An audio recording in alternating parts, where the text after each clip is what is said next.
evening's midweek service for our middle schoolers, Amplified.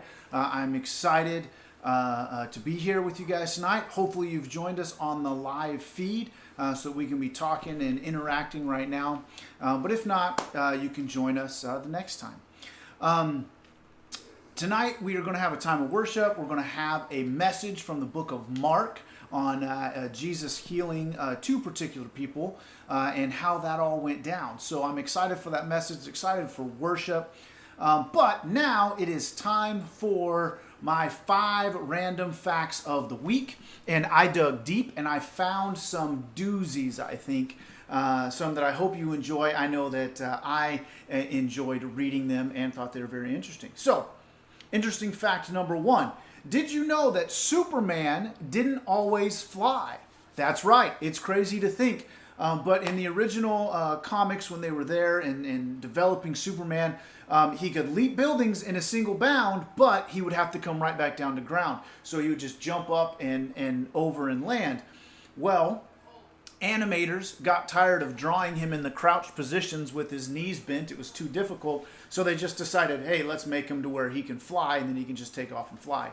So that's how Superman came to be able to fly. But that wasn't always the case. Fact number 2 is this. Did you know that sea lions can dance to a beat? That is right. One university over on the coast, I'm going blank on what it was, I should have wrote it down, discovered that there's only 2 creatures on Earth that can dance to a beat. Humans, okay, well, most humans, not all, like I can't dance to a beat. And then the second group is sea lions have the ability to move and bob to the beat of a music. That must have been some interesting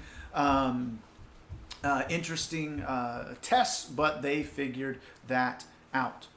Third fact is this. Tornadoes can cause fish rain. I don't know if you guys have heard of the movie Sharknado, where tornadoes, it's a sci-fi movie where tornadoes pick up sharks and throw them all over the world as they come in. And I always thought that was pretty realistic, but I ran across this and it blew me away. They can pick up fish. And normally what happens is a tornado starts out at sea or over a lake as a water spout, and then as it moves to land, it sucks up water, sucks up fish, and then as it moves to land, they have nowhere to go but down, and so it can be like fish rain. There haven't been any cases of sharknadoes, but it is possible to have a fishnado, and it's been seen. Fun fact, or random fact number 4 is this. This is not something that you would want to have, but there is a world record for the farthest distance flown by a man thrown from a car in a car accident. Okay, that was a lot. Let me say that again. There is a world record for the furthest distance thrown from a car in a car accident. Matthew McKnight was hit by a car going 70 miles an hour. He was a paramedic helping with one accident. Then there was another accident. Car was going 70 miles an hour, hit him, and he flew 118 feet. His doctor submitted the paperwork, and in 2008, he became a part of the Guinness Book of World Records. Not a record I would want to have, but it's in there nonetheless. Random fact number 5. We're back. That's right. You heard it right. We are back. What does that mean, Pastor Luke? That doesn't sound like a random fact. That just sounds like a fact. Because it is next Wednesday. June 10th. Next Wednesday. I forgot what month we were in. It's crazy. June 10th. We are going to be having Amplified live and in person in Building 7. You heard right. We are back, live and in person, Amplified. I will be there. I hope you can join us. It's going to be awesome. You should have received an email, and your parents should have received an email yesterday or this morning outlining the guidelines. It's going to look different. It's not going to be the same, but we can meet in person as a large life group under 100. And so we are going to meet and have a time of worship, have a message, and get to see each other face to face. We highly recommend that you wear masks If you're sick, don't come.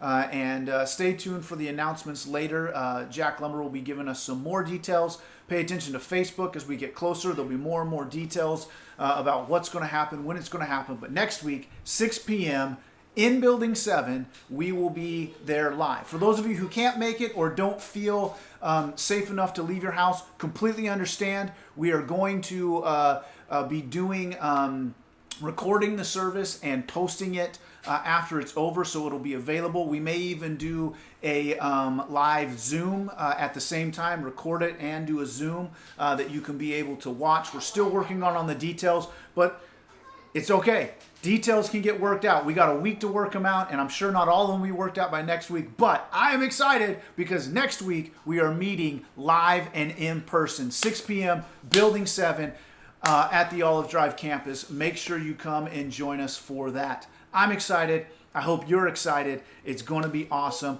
I will see you next week. With that exciting news, let's get off to worship and have a wonderful evening. We'll see you in just a little bit for the message. You are way make, miracle worker, promise keep. Dear Lord, I lift you up tonight. I just pray for this young group of Amplified. I pray for Valley Baptist Church. I pray for our state of California. I pray for the state that the United States is in right now, Lord, through the pandemic and the protests. Lord, all that we know is that you're at the center of it all and that you are good. I just pray that all that we do is just show your love and shine your light.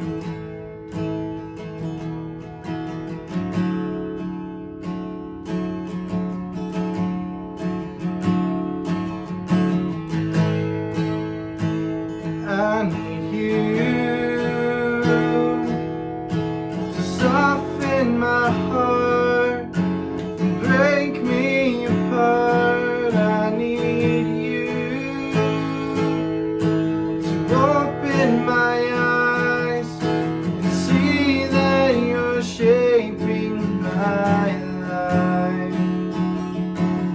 All I am, I surrender.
to trust what you say, that you're good, your love is great. I'm broken inside, I give you my life.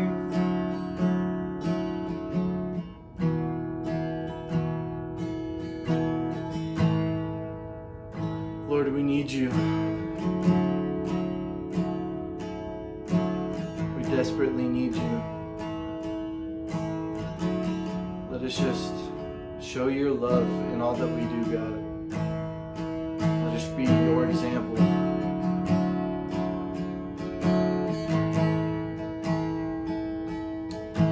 Alright, so Amplified, I don't know who all has heard the incredible news, but starting next week, we are able to meet in person for the first time in just about 3 months. And it's such a blessing that we're able to just progress. Things might be looking a little different with spacing issues and distancing issues, but we'll be in person. And I'm so looking forward to next week. Can't wait to see all your faces again. I just pray that this message is just a blessing to all of you guys' lives tonight. Thanks, guys.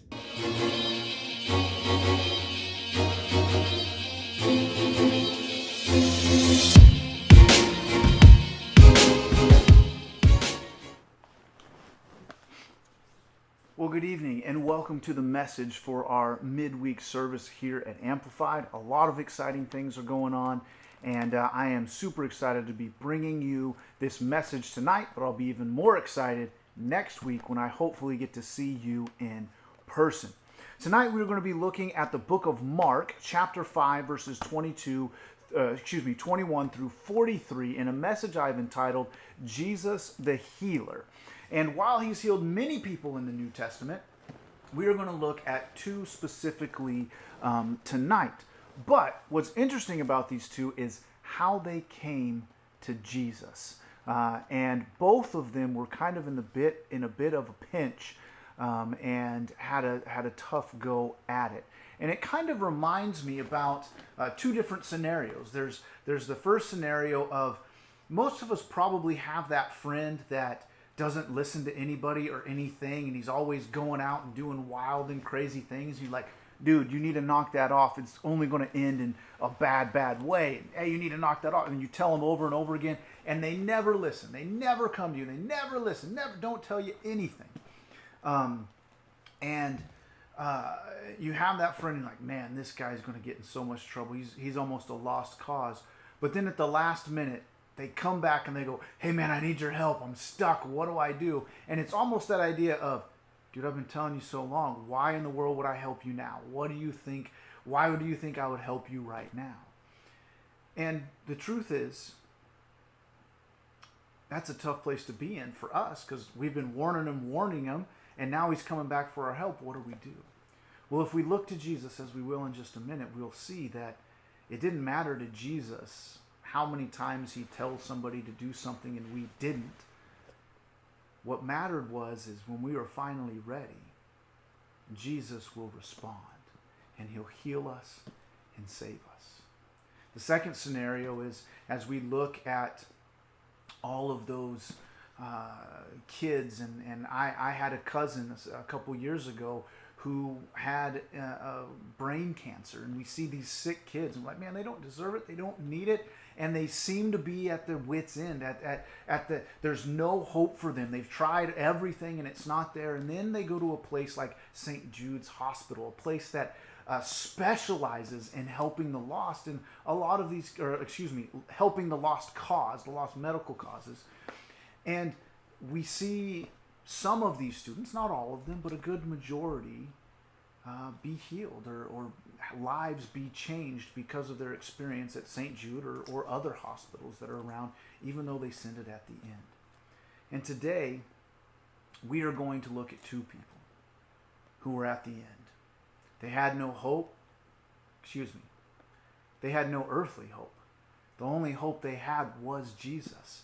And here they are at the end of the line, at the end of the rope, coming before Jesus and begging for help. And it didn't matter to Jesus where they came from, what they had done. He answered the call. No questions asked. He answered the call and helped them out. So let's jump into our story and take a look at our story for the evening. Jesus had just returned from across the sea. And when he was on the other side of the sea, it was the story of when he took the demon-possessed man and cast his demons into the pigs, and they ran and jumped into the sea.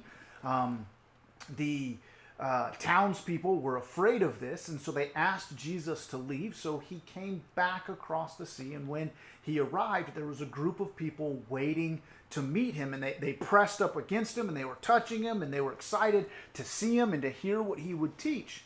Well, one of these men, as he arrived, came running up and shoved people out of the way and bowed down at his feet.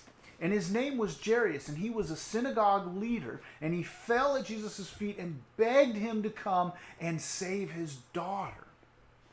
And Jesus heard this, and he saw this, and he understood the man's plea. He saw the man's faith, and he said, "Yes, I'll go with you." And so Jesus gets up and he went with the man, but the crowd was like following him, like crowding him in and bumping him around and touching him and pushing him around. And it was probably not the most comfortable way to be walking to this man's house, but nevertheless, Jesus was going with him, not against him, sorry. Jesus was going with him. Well, there was also a young woman who had been bleeding for 12 years. And she had gone and spent all of her money on the doctors, and the doctors not only hadn't helped, but they had made it worse. And she was worse off than she was 12 years ago, and she had no hope. But she had heard that Jesus was a healer, that he was someone who could save. But she knew, because she was an outcast, that she couldn't just approach him. She knew that because she was considered unclean, she couldn't just walk up. Jesus might not talk to her, he might not heal her, so she thought, maybe if I can sneak up and just touch his garment, I can be healed.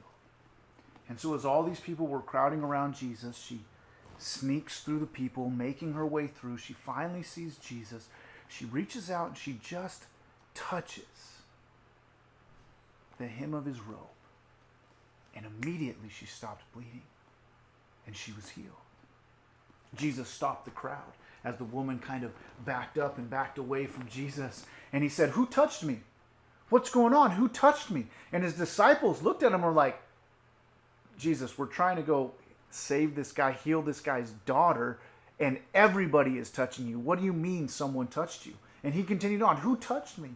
And finally this woman stepped forward, trembling, afraid, trembling, and comes to him and bows down at his feet and says, and tells Jesus everything that had happened to her and what she had done. And Jesus looked at her and he said these words, "Daughter, your faith has made you well, and you are free to go about your way."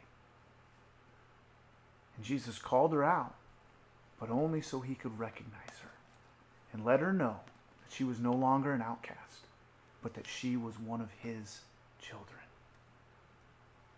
Such a touching moment. But at the same time we see this touching moment, a tragedy was happening.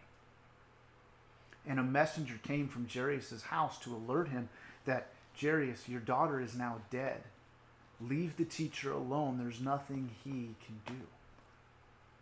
Well, Jesus heard this as he was talking to the lady, and he turned around and he looked right at Jairus and he said, "Do not be afraid, only believe." And they continued on to the house. Well, when they arrived at the house, they saw that there was a great multitude of people. You see, it was customary at the time that you would hire professional mourners, and they would come and they would yell and they would weep and they would tear their clothes and be all excited, all of that type of stuff, and carry on as a way of remembering the dead.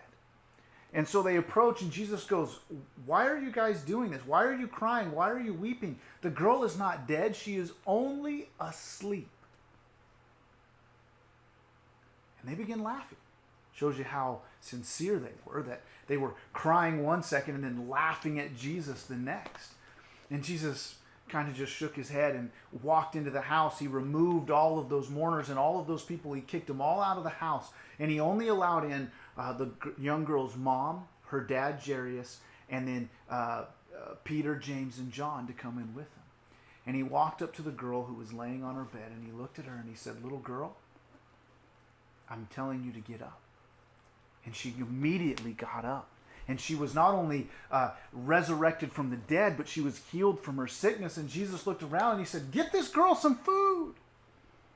And so we see that in both of these stories, in both of these, or it's one story, but in both of these miracles, Jesus was able to heal and raise from the dead those who were sick. And they ended in a happy ending. And out of this story, I want us to take 3 faith lessons. And the first one is this: the contrast between Jairus and the woman who was bleeding. You see, God's love, God's mercy, God's grace, his healing, has no constraints. These two were about as far away as you could possibly get.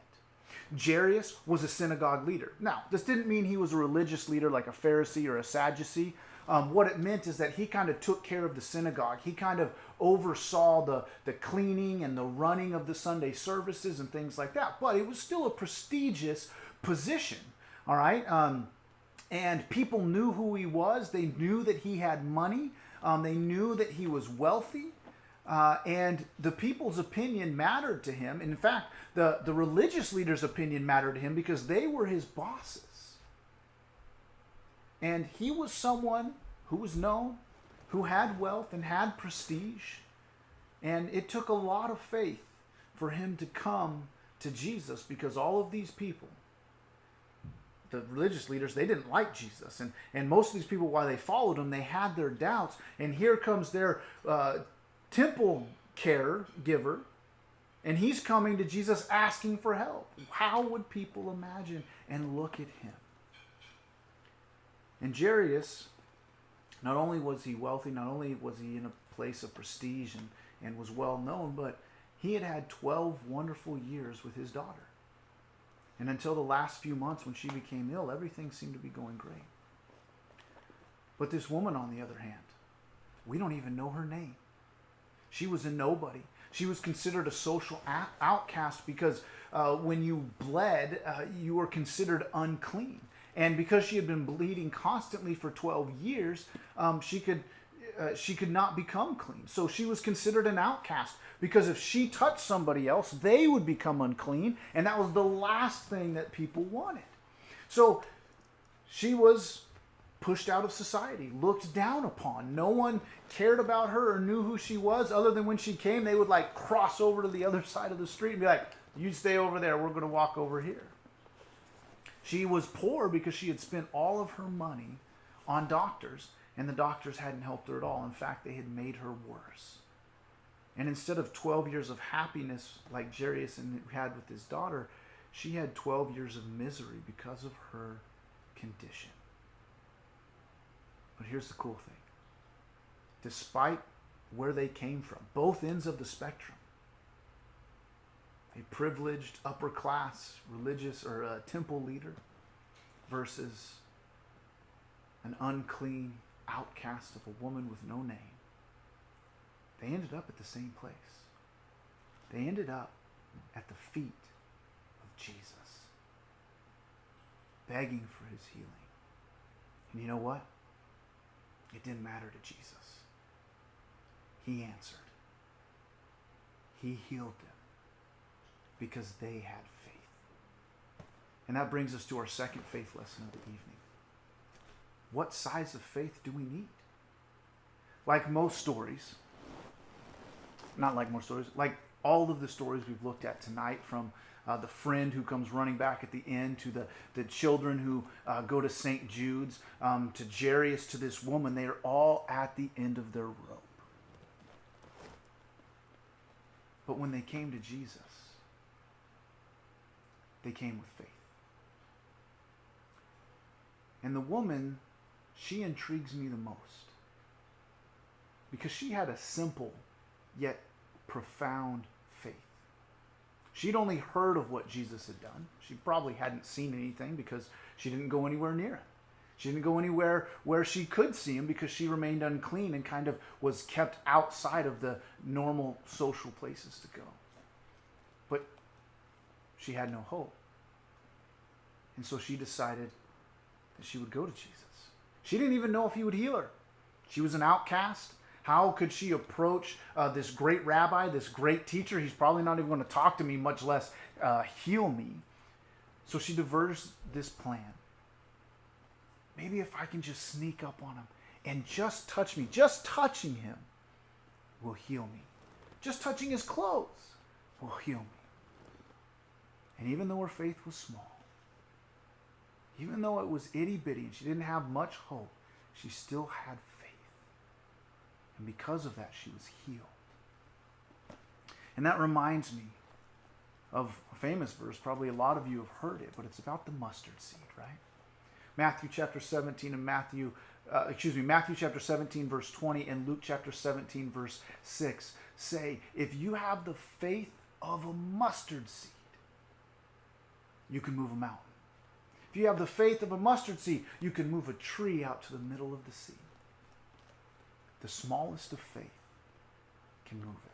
Now, years ago, I had a friend, and she was teaching on a mustard seed. She gave me one. And I have it here in this little disc, right? See that? Maybe you can't. I have some pictures that I'll be putting on that'll go on, but the mustard seed is right there. And then I'll put up a few pictures, and I have it compared to a dime. It's about the size of the ear of the man on the dime. And as you're looking at those pictures and seeing those, I want you to look at how small that mustard seed is, how tiny it is. But yet Jesus tells us in both Matthew and Luke, if you have the faith of a mustard seed, you can move mountains. And that's what this young woman had. She had the faith, very small faith. But if I can just touch him, I know he's not going to see me, I know he's not going to heal me, but if I can just touch him, I can be healed. And she was, because it doesn't matter how big or small our faith is. If we put it in Jesus, he will save us. And I love Jesus' response. Verse 34, daughter. He goes, who touched me? Who touched me? She comes to him. She explains everything that goes on, and he looks at her and he says, daughter, your faith has made me well. Go in peace and be free from your afflictions. And I love that. She was trembling. She was afraid. She was so scared that he had called her out as an outcast. But Jesus did it for several specific reasons. Number one, he did it to clear her name on the earth. She was unclean. Most people considered her unclean. Jesus called her out to show that she had been healed and to clear her name in front of the people. But then, by using the phrase daughter, not only did it comfort her, because now she was, okay, he's not upset at me. He thinks I'm family. But it also showed that her name was not only clear on the earth, as he demonstrated that to the people, but that it was clear in heaven. Because by calling her daughter, he's showing us all that she is now one of his children. And that her faith not only made her well on earth and cured her disease, but it also meant that her faith that she believed in Jesus had saved her soul.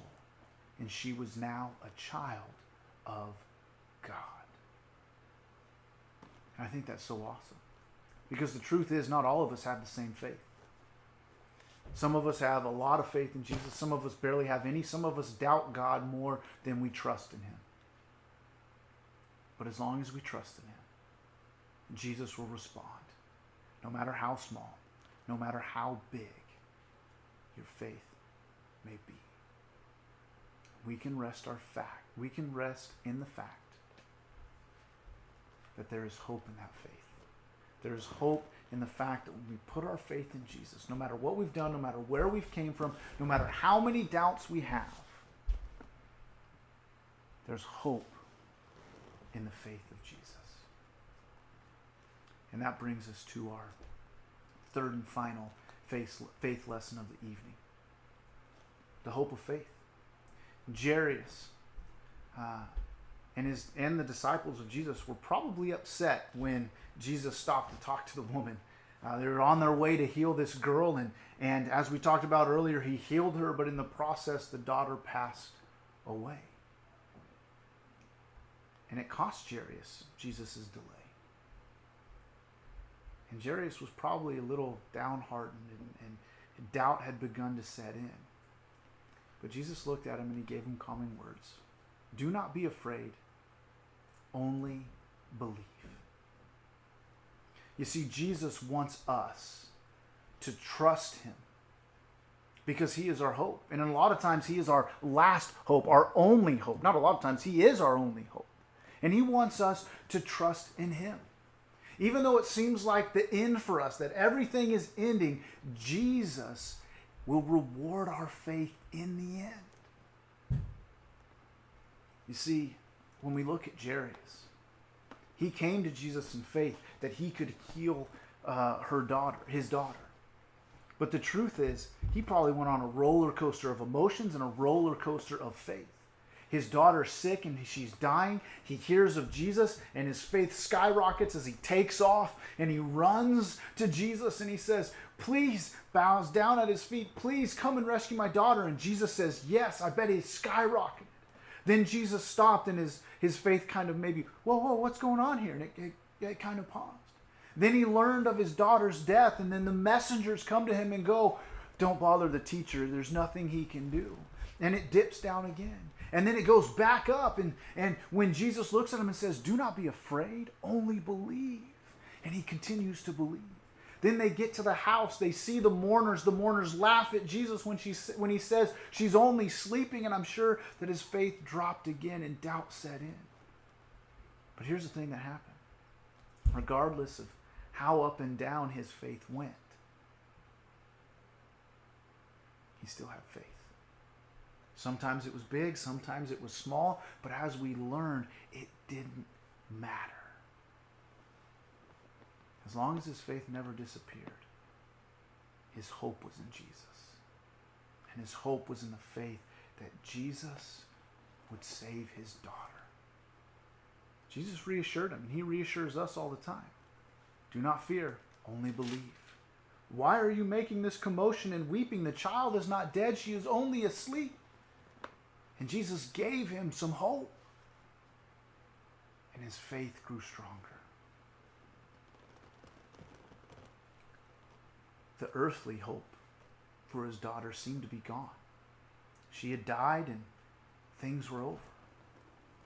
But not for Jesus. Because Jesus doesn't deal in worldly things. He deals in eternal things. And for him, the things of this world are temporary, but he is not temporary. He is eternal. And so those temporary things don't matter to him because he sees the greater picture. He sees the greater goal. And you may be sitting there and all hope may seem to be lost in your mind. Your parents are getting a divorce. Your best friend abandoned you.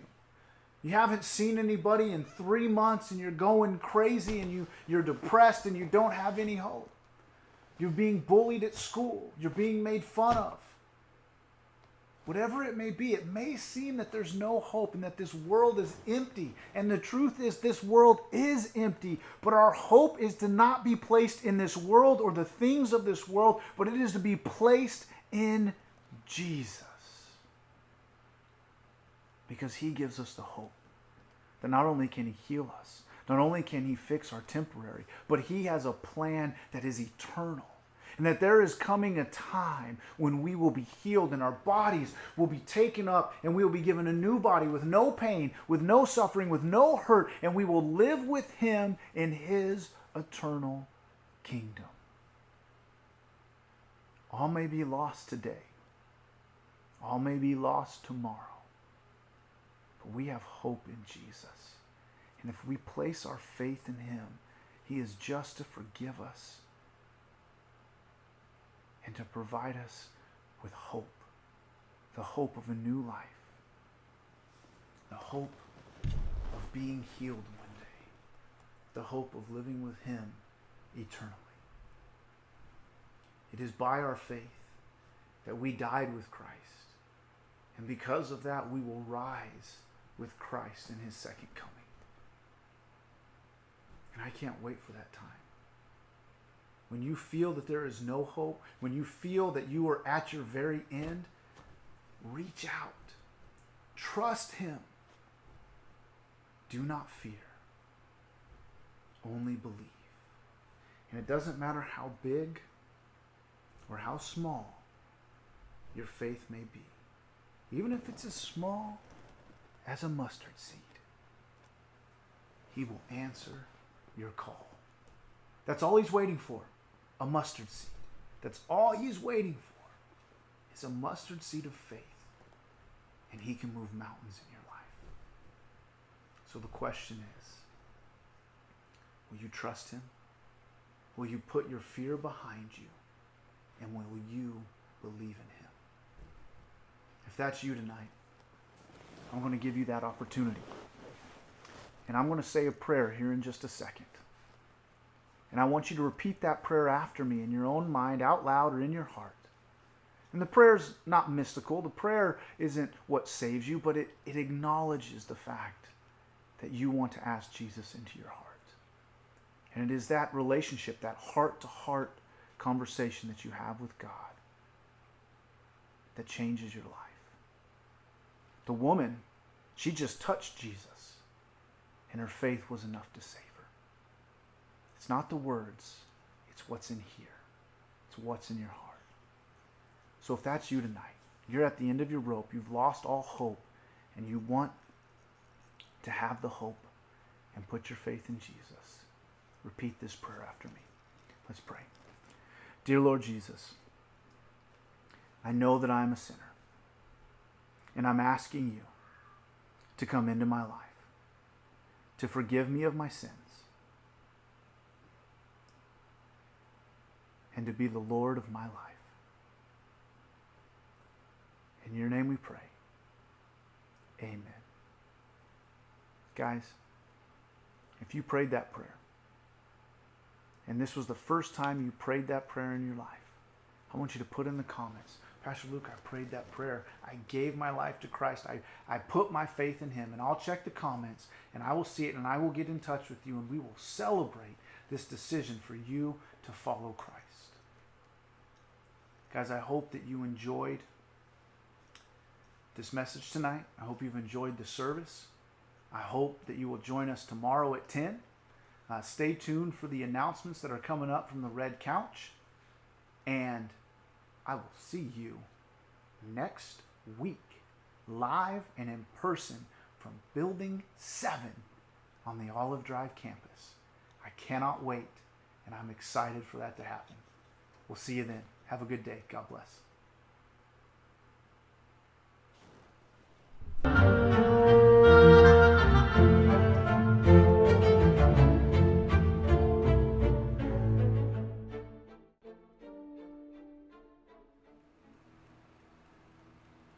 Hey there, guys. I'm Jack Lumber, and I don't have a red couch. I don't have a red light. Pastor Luke, he caught me, but he's not even mad because he's so excited that we're going to be meeting back together next week. In fact, he's helping me record this. High five, Pastor Luke. Yeah, that's what I'm talking about. Yeah, so awesome. So here I am in his office. He knows I've been living at his house for like the last 3 months. He doesn't even care. He's so excited. It's awesome. But here's what I need to tell you. Things are exciting. Things are amazing. I'm so excited because we are meeting together again as a middle school youth group, live and in person next week at 6 p.m. So make sure you're here. June 10th, 7 p.m., middle school. It's going to be awesome. Building 7 on the Olive Drive campus. But here's the deal. It's not going to look the same. You should have received an email. Your parents should have received an email that kind of gave you some outlines of what's going to happen and how it's going to be a little bit different. But I'm going to run through a couple of those just for you guys, all right? So if you're sick or a family member has been sick, we ask that you please stay home. we'd love to have you come. We'd love to have you be there, but we need to be thinking of safety and all of those things. So if you've been sick or a family member's been sick, please stay home, get better, help your family member get better, and you'll be able to join us as soon as they're well. For those of you who can't make it, maybe because you don't feel safe, you're sick, whatever it is, we are going to be recording the message and putting it out. We may even put out a Zoom. We're not sure yet. Stay tuned to social media at Valley Baptist MSM to get all updates on where you can go and where things will be, because we'd love to have you join us if we do a live Zoom or if we do a recorded version of the service next week. So we hope to see you on there. Now, in order to meet, other than being sick and all of those things, we have to follow the governor's guidelines that he's laid out. So here's a few things that he has laid out and asked us to ask you guys to do.